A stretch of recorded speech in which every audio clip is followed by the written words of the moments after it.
Oke, selamat datang di tutorial pemrograman dasar bagi game programmer. Dengan saya Sulaiman Santoso, dan di video kali ini teman-teman kita mau belajar tentang apa yang namanya array. Jadi kalau di video sebelumnya kita telah belajar yang namanya variabel, misalkan kita bilang sebuah var bernama b gitu ya. Berarti kita sama dengan 5, misalkan begini ya teman-teman. Berarti kita punya sebuah wadah, sebuah tempat di memori yang kita kasih nama b. Kemudian si wadah itu kita isi dengan nilai 5 begitu ya. Nah, sebuah array adalah sebuah kumpulan atau urutan variabel ya yang diurutkan begitu yang kemudian namanya satu. Jadi kalau misalkan di sini cuma satu buah kotak, maka array itu terdiri dari banyak kotak kayak begini. Kemudian nanti namanya itu adalah misalkan B. Dan diisinya juga tentu saja bukan diisi dengan satu buah nilai saja, tapi bisa diisi dengan lebih dari satu nilai. Jadi bisa banyak nilainya. Jadi kalau kita pengen bikin sebuah array seperti ini, maka kita akan bikinnya seperti ini. Varian B sama dengan 5,2,4,1. Nah, mari kita coba aja di dalam Godot ya. Jadi kalau kita pengen membuat sebuah array di dalam Godot, maka kita akan buat dengan kata keyword yang sama, yaitu var. Kemudian kita kasih nama juga, namanya juga bebas ya teman-teman, seperti aturan yang kemarin ya. Kemudian kita akan mulai dengan kotak-kotak seperti ini. Kurung kotak ya teman-teman. Nah, kalau teman-teman pengen membuat sebuah array yang kosong, jadi sebuah tempat yang tidak ada isinya, kita tinggal bikin kotak-kotak seperti ini. Ini menyatakan bahwa variabel ini, bilangan array ini, bukan sebuah variabel biasa, tapi dia merupakan sebuah array. Kalau teman-teman pengen membuat sebuah array yang sudah ada isinya, teman-teman bisa langsung mengisi seperti ini. Dengan dipisahkan dengan koma, teman-teman. Berarti si bilangan array 2 ini akan memiliki isi 2, 3, dan 4. Nah, array di dalam Godot sendiri, dia juga bisa menyimpan lebih dari satu tipe data, teman-teman. Jadi kalau misalnya kita pengen punya array yang isinya ada stringnya, bisa. Kalau kita pengen array yang ada stringnya itu ada nilai floatnya, bisa. Kalau kita pengen supaya dia ada nilai integernya pun, bisa, teman-teman. Nah, ini namanya harus ganti tentunya, nggak boleh sama ya. Nah, jadi si array ini bisa menyimpan lebih dari satu nilai ke dalam satu buah nama. Kegunaannya adalah kalau misalkan teman-teman punya banyak nilai yang pengen diproses sekaligus, teman-teman. Misalkan kalau kita punya sebuah permainan untuk kartu. Permainan kartu kan dia punya deck ya, teman-teman. Punya tumpukan kartu ya. Tumpukan kartu kan ada 13 kartu. Dan 13-13-nya misalkan pengen kita eh, acak, misalkan kita acak. Jadi si kartunya pengen kita acak.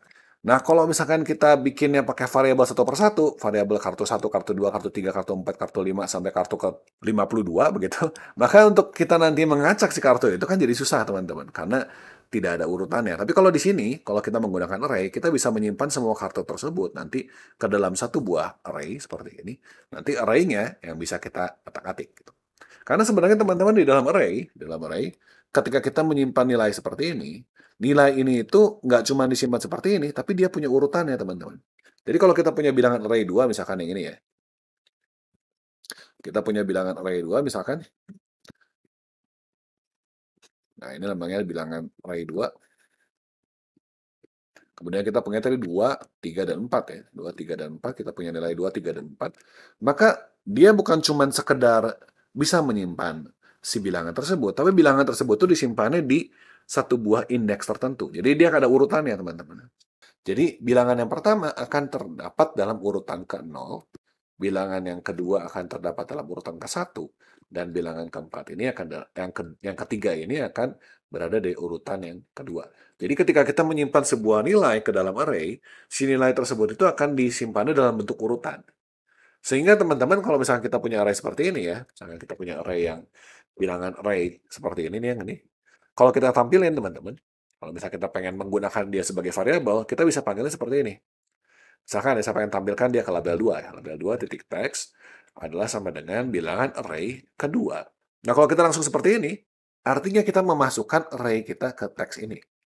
Nah, ini bisa aja kita pakai str begini. Ya, kita tampilin nih. Kalau kita pakai str begini, berarti si array-nya, keseluruhan array-nya, diubah jadi string. Makanya kenapa kalau saya tampilin, dia akan keluar 2, 3, dan 4. Seperti ini ya. Tapi kalau misalkan saya pengen mengakses satu persatu saja, misalkan saya pengen mengakses nilai si 2 ini saja, maka saya akan aksesnya menggunakan indeksnya. Yaitu kita pakai kotak lagi, kemudian kita kasih sebuah angka di sini. angka indeks. Angka indeks ini adalah angka urutan daripada si variabel tersebut ada di urutan keberapa. Jadi kalau si 2 ini urutan pertama berarti dia indeks ke 0. Karena indeks kita hitungannya itu dari 0, teman-teman. Jadi selalu mulainya 0. Jadi hello ini adalah indeks ke 0, 2,0 ini indeks 1, 10 ini adalah indeks kedua. Jadi kalau ini saya ganti pakai string lagi misalkan.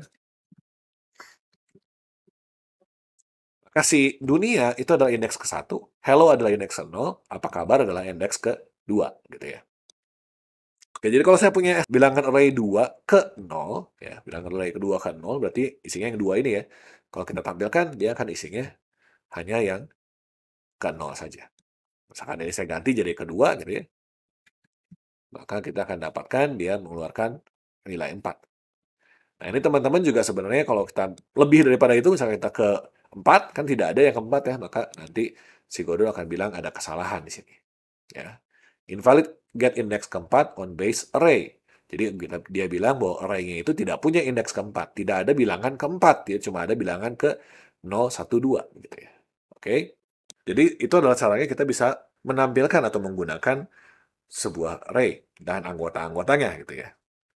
Nah, kalau kita pengen mengisi array gimana caranya? Nah, kalau kita pengen mengisi array, nah kita juga mengisinya itu satu persatu, teman-teman. Kalau kita pasang misalkan bilangan array kedua sama dengan 3, 4, 5 seperti ini, maka kalau misalkan seperti ini sama dengan kan assignment ya teman-teman, ini akan menimpa array yang ada sebelumnya. Jadi kalau kita tampilkan seperti ini dan kita bilang ada 2 titik teks sama dengan string daripada bilangan array kedua, maka kita bisa lihat bahwa hasilnya adalah 3, 4, 5 teman-teman. Karena si array yang sebelumnya, si bilangan array yang 2, 3, 4 ini akan ditimpa dalam 3, 4, 5. Oh, kalau gitu gimana caranya supaya kita bisa menambahkan bilangan ke dalam array kita? Nah, caranya teman-teman, kita bisa tambahin aja. Jadi kayak begini, kita bisa tambahin kayak langsung aja di plus begitu ya. Kayak begini. Kalau misalnya seperti ini, kita akan dapatkan si bilangan array kedua itu nanti jadinya adalah 2, 3, 4, 3, 4, 5. Jadi kedua array ini, array yang ini sama array yang ini akan digabungkan jadi satu buah array. Kita bisa lakukan seperti itu, teman-teman. Tapi kalau teman-teman pengen nambahinnya satu persatu, pengen nambah satu persatu, kita menggunakan nanti ada metodenya, teman-teman. Jadi kita bisa panggil di sini bilangan array kedua, kemudian kita titik. Nah, titik ini nanti Anda menyatakan fungsi-fungsi yang ada di dalam bilangan array. Nah, ini nanti kita akan jelaskan lagi lebih lanjut kalau kita ngomongin soal kelas ya teman-teman ya, kelas dan node nantinya. Tapi untuk sekarang ini teman-teman terima aja kalau misalkan kita punya variabel array, kemudian kita pencet titik setelah variabel array tersebut, maka dia akan mengeluarkan semua fungsi-fungsi yang bisa kita lakukan untuk array tersebut. Nah, di sini kita punya append array, kita punya back, bsearch custom, kita punya clear, punya count, punya duplicate, punya empty, erase, find last, front hash, dan sebagainya. Nah, ini saya nggak akan bahas semua, teman-teman. Saya akan bahasanya yang sederhana-sederhana aja supaya teman-teman dapat gambaran, oh kurang lebih fungsi-fungsinya ini buat apa gitu ya. Nah, untuk sana ini untuk menambah si array-nya, kita akan menggunakan, di sini ada yang namanya pushback dan ada yang namanya push front. Kalau push front, misalnya di sini kita kasih push front, kemudian kita hapus ini ya.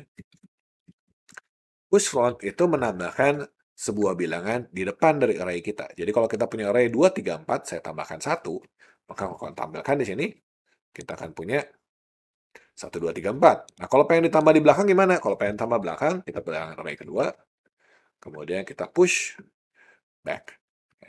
Jadi sekarang kalau saya punya bilangan 1, 2, 3, 4, dan 5. Seperti itu. Nah, selain kita bisa push seperti ini, kita juga punya yang namanya append. Ini juga sama, append itu kayak pushback, teman-teman. Jadi kalau kita append gini, kita append 6, maka sekarang dia akan menambahkan juga di belakang. Append itu nambahin, teman-teman. Jadi tambah 2, 3, 4, 6. Gitu ya. Dan juga teman-teman di sini kita juga bisa, apalagi selain itu, kita juga bisa menggunakan bilangan array 2 ini. Kita juga bisa hapus, teman-teman. Jadi kalau kita pengen hapus di sini, kita bisa langsung remove. Remove-nya di mana? Nah, kalau remove, dia akan minta position, teman-teman. Ketika remove, dia akan minta posisi yang mau saya hapus ya berapa. Kalau saya hapusnya posisi kedua, di sini, posisi 2. Ingat-ingat bahwa posisi itu dimulai dari 0, teman-teman. Jadi kalau kita posisinya 1, 2, 3, 4, 5, 6, 1 itu indeks 0. Ya, kalau saya tulis aja di gambar ya. Misalkan di sini saya punya 1, 2, 3, 4, 5, 6, berarti saya punya kotaknya panjang ya. 1, 2, 3, 4, 5, dan 6. Maka kalau saya hapus posisi kedua, ini posisi yang ini. Jadi bukan berdasarkan nilai daripada dalamnya, tapi berdasarkan si posisinya keberapa, urutannya ya teman. Jadi kalau di posisi 2, maka harusnya dihilang nilai ketiga. Kita lihat ya. 1, 2, ya ada 3-nya hilang ya. Oke. Jadi kita bisa nambah, kita bisa remove teman-teman. Kita bisa ngapain lagi? Nah, di sini juga kita juga bisa mengubah nilainya. Jadi kalau teman-teman pengen mengubah nilai, sebenarnya simpel-simpel aja teman-teman. Tinggal langsung aja misalkan bilangan array. Kedua, misalkan ke 0. Diisi misalkan dengan 3. Nah, ini kita langsung bisa menimpa si bilangan array-nya, tapi kita menimpanya itu harus menggunakan indeks juga. Jadi teman-teman nggak bisa langsung begini. Kalau begini tuh nanti jadi error, karena bilangan array ini tadinya kan array, sekarang jadi sebuah integer gitu, nggak benar. Kalau teman-teman pengen ngubah, harus dikasih indeksnya dulu, gitu ya. Seperti ini. Kalau kita ganti, maka si indeks yang pertama akan diganti jadi 3. Harusnya 1 jadi 3. Oh ya, by the way, teman-teman, kita juga bisa menampilkan panjang atau jumlah anggota yang ada di dalam array tersebut menggunakan perintah di sini size. Jadi kalau kita pengen nampilin size, kita bisa pasang di sini size. Kita bisa ganti, misalkan di string ini saya ganti size-nya aja. Maka size ini akan menghitung ada jumlah bilangannya ada berapa. Gitu. Ada jumlah isi daripada array itu ada berapa. Jadi kalau kita tampilin, isi dari array itu ada 5 katanya. 1, 2, 3, 4, 5. Karena di remove 1, ya kan? Di remove 2. Oke, nah sekarang kita sudah belajar tentang kurang lebih semua fungsi yang terdapat dari array, gimana cara bikin array, gimana masukin array, gimana ngapus array, begitu ya. Tapi sekarang gimana caranya kita bisa menggunakan array tersebut? Contohnya kayak gimana sih penggunaan array tersebut? Oke, misalkan ya teman-teman, saya akan anggapnya di sini saya punya sebuah array, misalkan saya punya sebuah variabel, namanya HP array, nah gitu ya. HP array ini misalkan teman-teman adalah sebuah array yang isinya itu adalah HP daripada NPC saya, jadi HP daripada penduduk. Misalkan kalau kita punya permainan RPG atau permainan strategi gitu, kita punya penduduknya HP-nya ada 3, punya HP-nya 100, 100, dan 100 gitu ya. Kalau kita pengen semua figuran kita itu di damage 10 ya supaya berkurang HP-nya 10, gimana caranya? Nah, kalau kita punya array teman-teman, kita bisa langsung menggunakan looping. Jadi kalau misalkan teman-teman bandingkan ya, kalau misalkan sekarang saya punya HP array seperti ini dengan saya punya HP pemain 1 atau HP figuran 1 sama dengan 100, HP figuran 2 sama dengan 100, HP figuran 3 sama dengan 100 begitu ya. Maka kalau kita pengen mengurangkan, misalkan HP figurannya 10 gitu ya, kita pengen kurangin 10 semua, caranya gimana? Kalau cara pertama, yang menggunakan 3 variabel seperti ini, cara yang paling gampang, itu adalah kita tulis semua satu-satu ya, satu persatu. Figuran 1 sama dengan HP figuran 1, atau kita pakai minus sama dengan aja ya, minus sama dengan 10. Kita akan kasih untuk figuran 2 dan figuran 3. Oke, nggak apa-apa kalau misalkan HP-nya cuma 3 begitu ya. Kalau kita punya yang HP array, tapi kalau cuma 3 nggak apa-apa. Tapi kalau misalkan kita punya HP figurannya ada 3.000 misalkan atau 4.000 kan tulisnya males ya teman-teman. Dan nggak bisa kita looping karena variabelnya beda. Ya kan? Kita nggak bisa looping karena variabelnya beda. Ini jadi nggak bisa kita jadiin satu persamaan looping yang sama gitu. Nah, tapi bandingkan dengan saya punya array. Kalau saya pakai array, saya pakai gini. Array ke 0 di minus sama dengan 10. HP array ke 1 di minus sama dengan 10. HP array ke 2 di minus sama dengan 10. Nah, bedanya teman-teman antara yang ini dengan yang ini adalah yang bawah ini sebenarnya bisa kita cari polanya supaya dia sama, ya kan? Jadi kalau misalkan kita kasih dia jadi i, var i sama dengan 0, kemudian kita ganti ini jadi i, kita bisa bikin dia jadi sebuah pola, ya kan? I sama dengan i plus 1. Maka kalau kita lihat di sini, HP array yang ke 1 ini bisa kita ganti jadi i, ya kan? Karena i-nya dari 0 jadi 1 gitu kan. Nah, kalau sudah 1, kita bisa tambahin lagi kan? Tambahin lagi. Sehingga dia jadi 2, kita bisa ganti yang 2 ini dengan i. Ya kan? Kita bisa ganti dengan i, dan kita bisa punya sebuah pola, teman-teman. Nah, kalau kita udah punya pola seperti ini, masih ingat yang apa yang kita lakukan kemarin? Yang kita lakukan kemarin adalah kita ubah ini jadi bentuknya adalah sebuah looping. Jadi kita bisa pakai while di sini. While i-nya lebih kecil daripada HP array, titik size. Nah, size ini adalah jumlahnya. Tadi kita ngomongin size ya. Nah, kita bisa pasang ini sebagai sebuah looping, dan kita bisa hapus. Nah, kalau kita punya coding seperti ini, teman-teman, maka walaupun figuran kita ada 3.000, kita nggak perlu coding sampai 3.000 baris. Tapi kita cukup coding cuma 4 baris doang, dan nggak ada masalah. Gitu. Nah, ini salah satu kegunaan daripada penggunaan array, teman-teman. Jadi dengan menggunakan array, kita nantinya bisa mengolah banyak hal dengan cara yang lebih mudah. Begitu ya. Nah, selain itu, teman-teman, sebenarnya di dalam Godot sendiri, array itu ada array yang dinamis seperti ini. Ada juga array yang statis, teman-teman. Ada beberapa array yang statis, tapi kalau array yang statis, kita nggak bisa pasang seperti ini. Kita harus pasang static typingnya, kayak kemarin kita ngomongin soal variable. Jadi contohnya misalkan ya, kita punya vector array. Kalau kita pengen supaya dia jadi array of vector, kita kan bilangnya dia itu adalah tipenya adalah pool vector array. Kayak begini. Oke. Nah, ini contoh dari sebuah array yang static typing. Jadi kalau static typing, teman-teman, ini ada namanya. Jadi kalau kita lihat tadi ya, contoh vektor ya, contoh array, kita bisa lihat semuanya dimulai dengan pool, tapi kemudian kita punya nama tipe datanya, misalkan byte, color, integer, real, string, vektor 2, vektor 3, ya. Kemudian baru diakhiri dengan array. Jadi kalau contohnya begini. Nah, si contoh array ini, teman-teman, hanya bisa diisi oleh integer.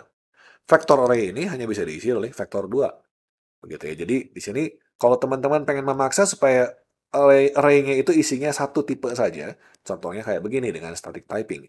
Tapi kalau teman-teman pengen menggunakan array yang dinamis, yang bisa isinya integer, bisa isinya string, dan lain-lain, teman-teman bisa langsung menggunakan kotak-kotak begini aja langsung. Oh, by the way, teman-teman, sedikit disclaimer, metode yang ada ini kayak size, kayak append, kayak tadi yang remove, itu adanya di bahasa-bahasa yang modern. Jadi kalau teman-teman menggunakan bahasa pemrograman yang zaman dulu, mungkin di dalam array-nya itu tidak tersedia metode-metode tersebut dan teman-teman harus coding sendiri gitu ya. Tapi kalau misalkan di dalam bahasa-bahasa modern kayak Python, kayak GDScript, kayak Dart, kayak JavaScript, teman-teman akan menemukan si array itu pasti sudah punya fungsi-fungsi kayak tadi ya, kayak buat nambahin ke depan, nambahin ke belakang, hapus dan sebagainya. Oke, saya rasa cukup untuk pengenalan tentang array di pertemuan kali ini. Kita akan ketemu lagi di video-video selanjutnya. Semoga bermanfaat. Terima kasih banyak atas perhatiannya.